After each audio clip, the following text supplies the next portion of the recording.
Today on the Daily Shed, we discuss constitutional carry.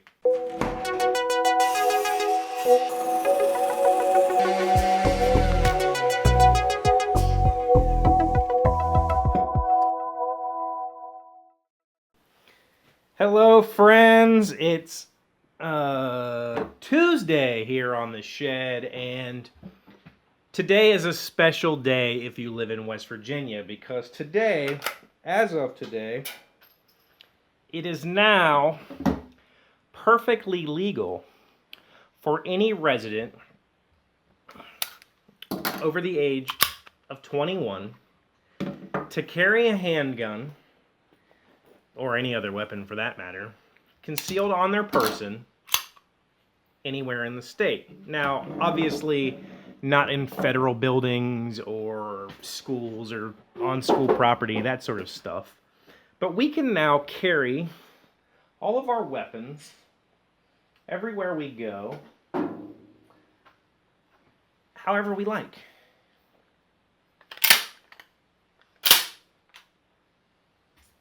And that's kind of a big deal. They call it constitutional carry, and the idea is that the Constitution provides us the rights to bear arms, meaning to carry firearms. And when this bill was going around the legislation, there was a lot of talk about these little guys, because the police fear that it's going to empower criminals to be more violent. Okay? And up until this point, it has been perfectly legal in this state to carry any of these firearms anywhere you go, as long as they weren't concealed. And concealed simply means hidden. So, for instance, if I had this particular pistol on my hip, as long as it didn't get covered, like, whoops, my hip's covered, as long as it was perfectly visible, no problem. As soon as my jacket covered it, though, then it became an issue, and vice versa. You have always been able to carry a concealed weapon in this state, except you had to take a safety course and apply for a permit. Now, that permit was a will issue status, and that's important. That means that the police have to have a really darn good reason not to give you the permit.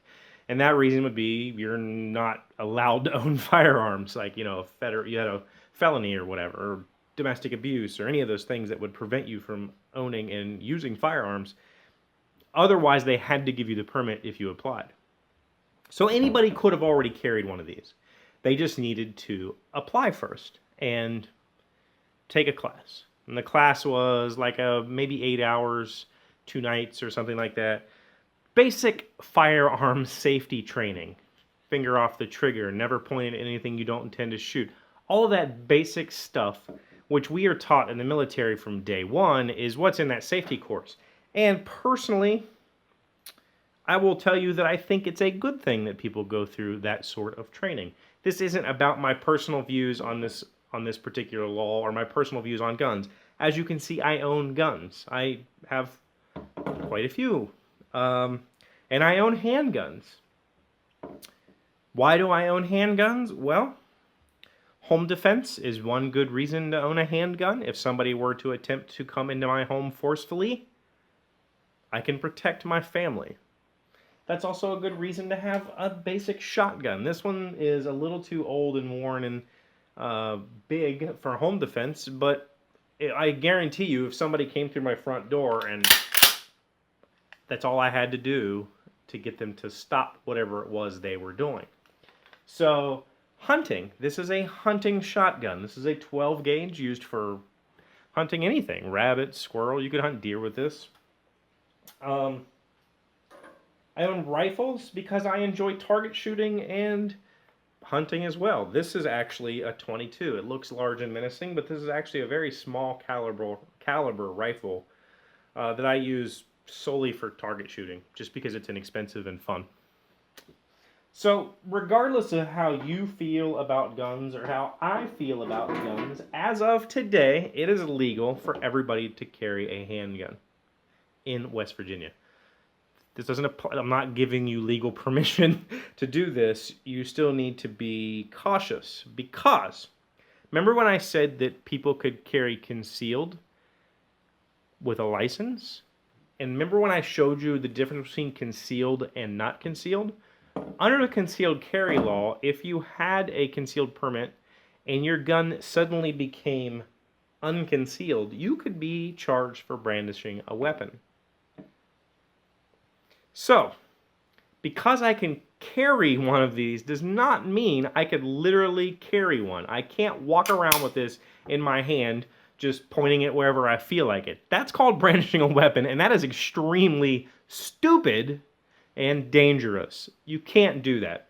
Likewise with say my rifle, if I had a sling on this, there was nothing in the previous law that could prevent me from putting this over my shoulder and walking around town.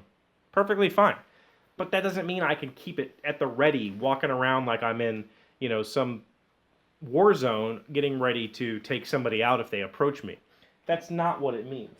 It means that you are legally allowed to protect yourself by concealing the firearm. Now, you can still have it in a holster on your hip if you like. That's not a big deal.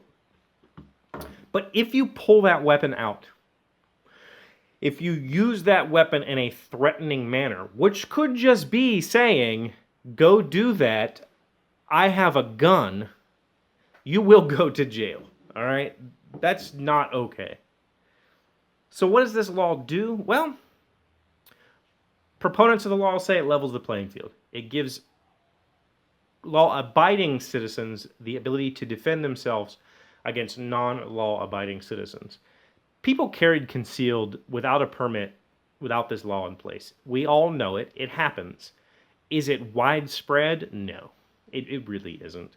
And when this law was being discussed, the discussion was, well, this is going to turn into the Wild West, or people are going to have guns everywhere, and it's going to increase gun violence. And no, it's not. All right? It's still a very serious matter to put one of these things in your pocket and walk around with it. And there's a certain type of person that's willing to do that. I have never concealed carried a firearm. I don't see the point. That's just my personal opinion. I cannot carry at my job because I work for the Board of Education. We simply can't have these on school property. Even if it's in my vehicle locked, I could still lose my job. It's still a felony to have a firearm on school property without prior permission. So there's no point in me concealed carrying because I can't at work. And what's the point in trying to do it half the time? Today's the day. The law went into effect today. And is it the Wild West? I have heard of 0 shootings so far today. It's not like people just went out and there was no parades. There was no letters from the governor saying, hey, everybody, today you can suddenly carry a concealed weapon. Unless somebody was keeping up with the law, they wouldn't even know it happened. It's really a non-issue. Does that mean it's the right thing for our lawmakers to do? I don't know. That's for you to decide. This isn't a debate about conservative versus liberal views or any of that kind of craziness. I just wanted to talk about the fact that I can now put this in my pocket and walk around, and it's fine. Nobody can stop me. Well, they could stop me. That's not true. It's still illegal in places that don't allow it. Which are things like businesses who have posted signs that say no firearms. Guess what? You're not allowed to go in there. People do it. People are stupid. And I live in a state that is rife with stupidity. So I want to know, what are your thoughts on gun control? What are your thoughts on gun laws? None of these were loaded coming into this show. I cleared them all. Do you have an opinion on gun laws, gun rights, anything related to firearms? Because I'm curious, and I know that there are a lot of countries where just owning one of these is against the law. That's not the case here for sure, and it's now even easier. So, yeah. If you live in West Virginia and you want to put your firearm in your pocket, go for it. You're perfectly allowed now. As long as you're over 21 and you're legally allowed to own a firearm. Those are the rules. I'm not giving you consent. This is just a little discussion about firearms, not a public service announcement. Okay? That's it. So that's what I want to talk about today. Tomorrow, we're going back to the shop to talk a little bit about diagnosing the engine that I covered on last week's episode. If you leave some comments about guns and gun safety and all that sort of stuff in the comments below. Don't forget, I'm on iTunes and the Google Play podcast store thing now if you want to listen to this show. Facebook.com/The Daily Shed if you want to be involved in community discussions or discuss down here. I prefer it on the videos. I just want you to know that. It is what it is. I got some mail for Friday, so that's cool. I love getting letters from you guys, so don't forget thedailyshed.com/contact for all of my shipping information. I will send you a postcard if you send me a letter. Thank you guys for stopping by. I'll catch you tomorrow. Hey, Doc, wait! I want to ask you something. Today's random fact comes from wikipedia.org. Which amendment limits the president to 2 terms? The 22nd Amendment of the United States Constitution sets a term limit for election to the office of President of the United States.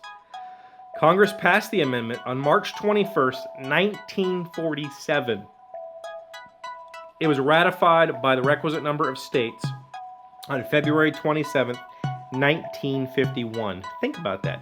Our country had been around for almost 200 years before we decided that our president should be limited to a set number of terms.